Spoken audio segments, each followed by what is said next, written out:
the benefits of foreign trade zones, mixed opportunities for jobs, and safety standards for humanoid robots. Pull up a chair and join us as the editors of DC Velocity discuss these stories as well as news and supply chain trends on this week's Logistics Matters podcast. Hi, I'm Dave Maloney. I'm the Group Editorial Director at DC Velocity. Happy New Year and welcome as we begin the 7th year of our Logistics Matters podcast. Logistics Matters is sponsored by Werner. In the automotive world, similar to many industries, speed is everything. Werner provides the engineered, multimodal solutions to keep your business moving. From bulk hauls to nightly parts delivery, Werner's flexible fleet scales to meet the demands of any shop or retail store. Get reliable and safe precision from a supply chain partner who understands your unique needs. Become a customer today at choosewerner.com. As usual, our DC Velocity senior editors Ben Ames and Victoria Kickham will be along to provide their insights into the top stories of this week. But to begin today, the shipping world is still waiting on the Supreme Court's ruling on whether the administration can lawfully collect the tariffs that have been assessed on nearly every trading nation. In the meantime, there may be a strategy that mitigates some of the impacts of those tariffs, and that is by using foreign trade zones. Ben Ames has more in our guest interview this week. Ben? Thanks, Dave. One of the biggest impacts on the flow of goods and global supply chains over the past year has been tariffs. U.S. trade policy has seen some big swings in these get applied to nearly every nation around the world. And also big swings in how the tariffs are proposed or threatened and often delayed or reduced and then returned.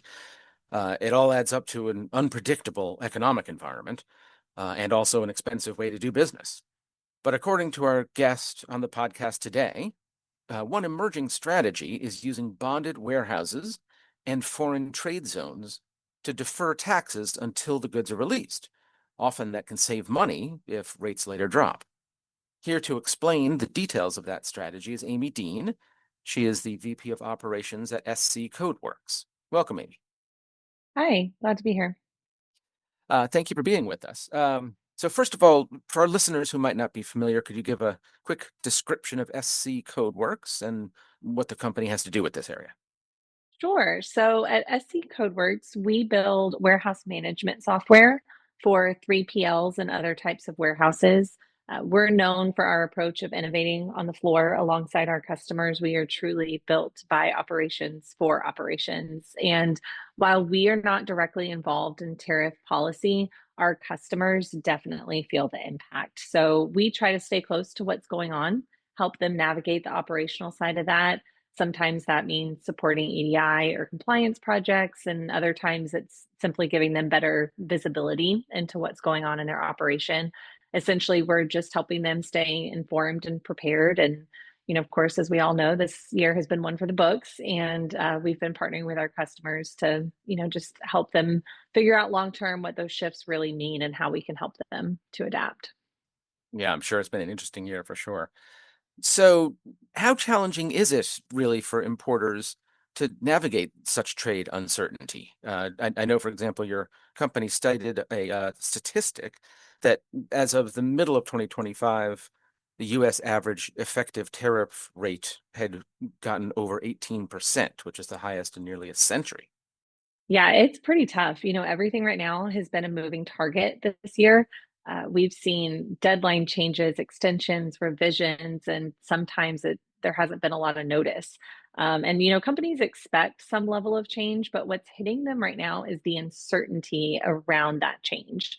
They're dealing with volatility and ambiguity at the same time, which means they have to keep a constant eye on the situation and be ready at any moment to adjust, their operations quickly. And, for example, our customers on the border are living this every day. It's right at their doorstep. Others, though, that are farther from that activity, they're seeing it, but just in a more indirect way.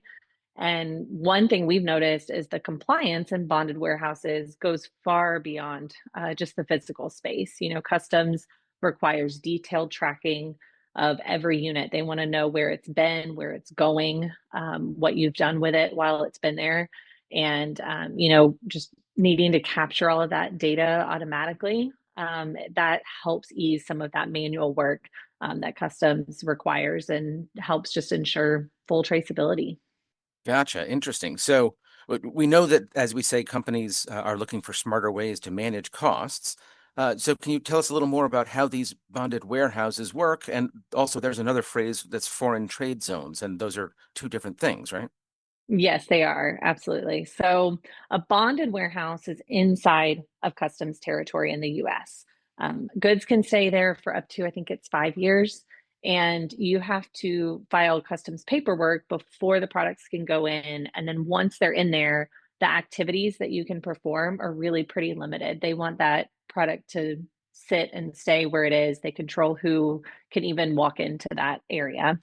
A foreign trade zone, on the other hand, is treated as if it's outside of US customs territory. So there's not a time limit for storage, and you can do more with the product once it's in there, like assembly or even manufacturing. And it only ever enters US customs once the goods leave that FTZ. Both options help companies to reduce or even delay the tariff hit. They just do it in different ways. And with that being said, they're not perfect for everyone. There is upfront setup work, ongoing compliance, and of course, operational constraints to think about. Bonded warehouses can feel restrictive because of that activity limit. And FTZs, though, feel like a bigger commitment on the front side, more paperwork, more oversight. So, both can absolutely help manage cost, but companies just need to evaluate, whether that savings outweighs the complexity for their particular operation. Really interesting. And you mentioned, I think, a really important word that's compliance there. That sounds like a lot of work that's needed. I guess, what does compliance cover? You have to ensure, as we've said, that the goods aren't released prematurely and that every step meets those customs standards. Definitely. So you've got to have those strong controls in place to make sure that nothing gets released before customs gives you that green light. If anything does, you face things like fines, penalties, and sometimes they can even seize the goods. And you can't just rope off a quarter of your building and call it a bonded warehouse or an FTZ. There's a whole approval process, and there's very specific rules that you have to follow before you can operate either one. And location actually matters a lot too. Bonded warehouses generally need to be close enough to a port of entry so that customs can keep an eye on things. FTZs have stricter rules. You have to be within a certain distance or drive time from a designated port. So you can't just put one anywhere on the map. The closer that you are to a border or a major port, the more day-to-day oversight you're going to see. Warehouses further inland might feel a little more removed from that, but the client compliance expectations are the same for everybody. The way I like to think about it in analogies, and I like to think about it like airport security. It doesn't matter if you're at a big airport or a small one, you have to go through the same checkpoint. It's the same process. And so you don't get to skip steps because of where you are. Bonded and FTZ kind of work the same way. You've got to have the right controls, the right setup, and the right location so that customs can monitor the flow of goods the way that they need to. Gotcha. Boy, there's a lot of moving parts here to keep track of. So I know that you say that technology offers a solution for how to meet these compliance and different variables. And specifically, I know, of course, your company provides warehouse management system software. Speaking not just about SC Codeworks, but more broadly, how does this kind of software help solve the big challenges that we've been talking about? Yeah, so a WMS, first and foremost, it helps you lock in the business rules that keep your operation compliant. It gives you things like real-time tracking. It can help generate customs documentation that's needed, and it can automate everyday processes from receiving to picking to shipping. I think the biggest benefit, though, is the audit trail because it captures every movement, every transaction. So if customs wants to review something or wants to know the history, you have peace of mind, your customer has peace of mind that everything is traceable and consistent. And, it also goes beyond compliance. Smaller to mid-sized warehouses especially can benefit from having this type of technology that helps them stay nimble.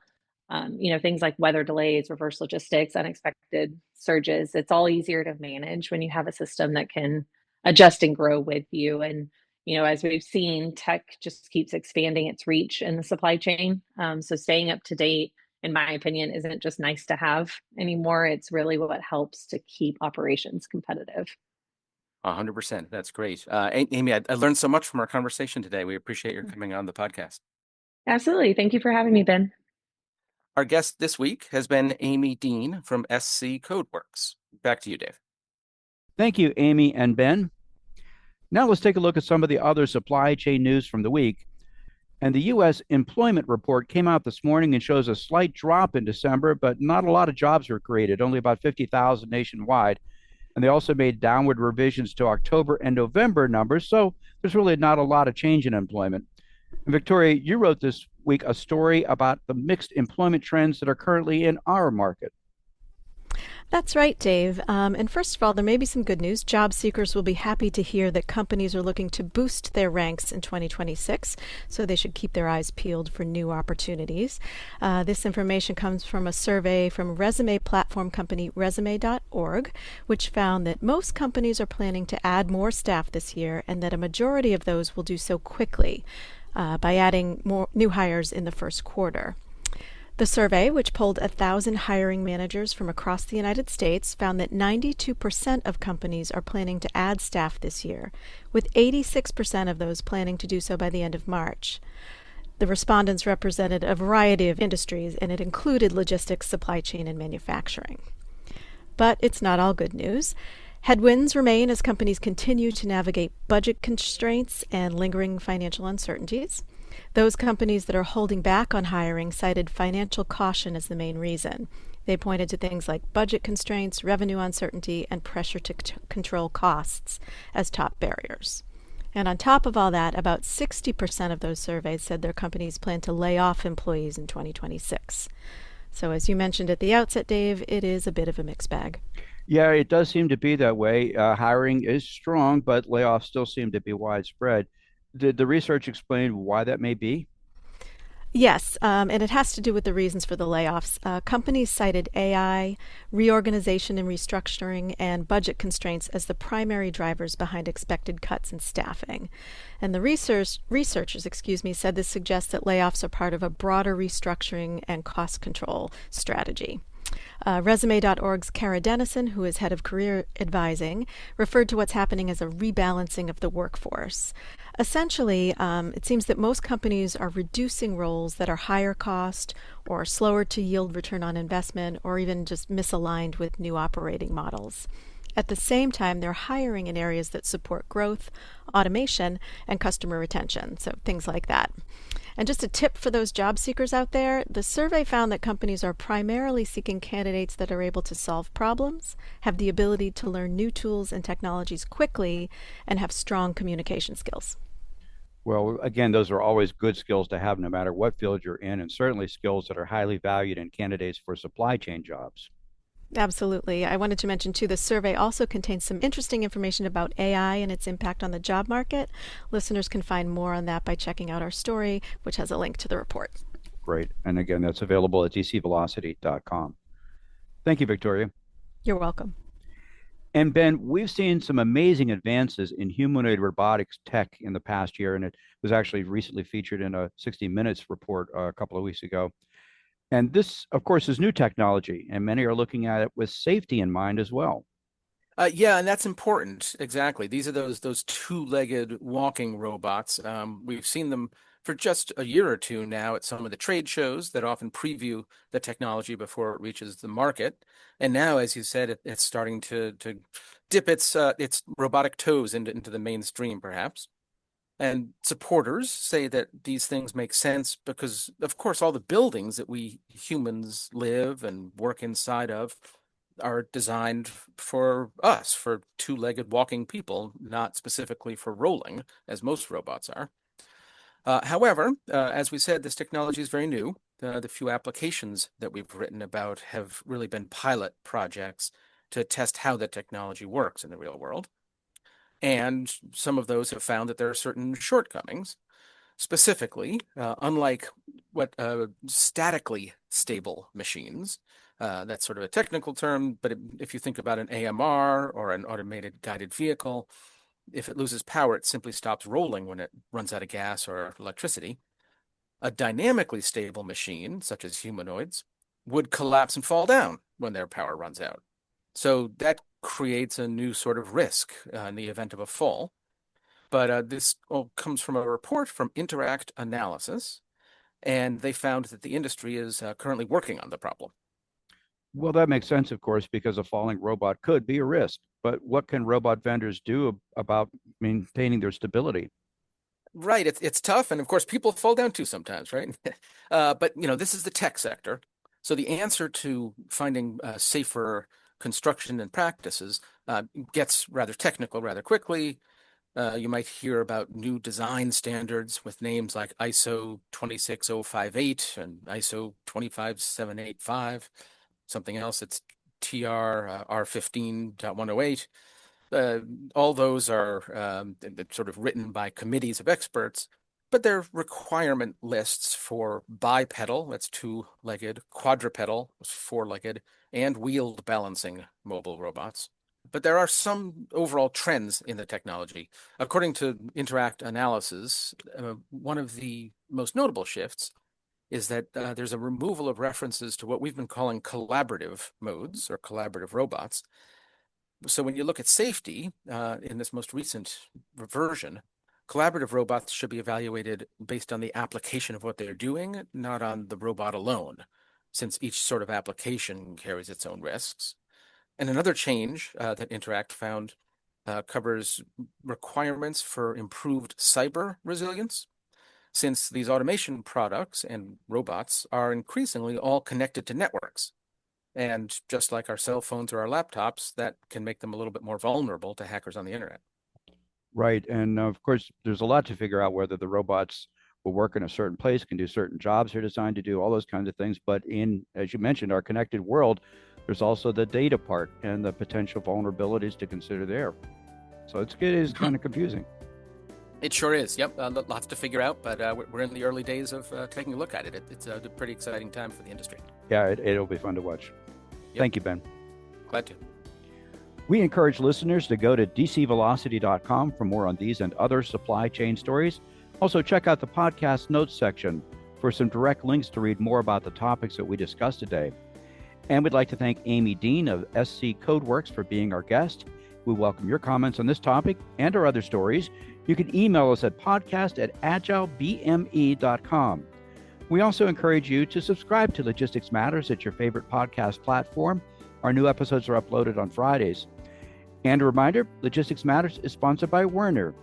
In the automotive world, similar to many industries, speed is everything. Werner provides the engineered multimodal solutions to keep your business moving. From bulk hauls to nightly parts delivery, Werner's flexible fleet scales to meet the demands of any shop or retail store.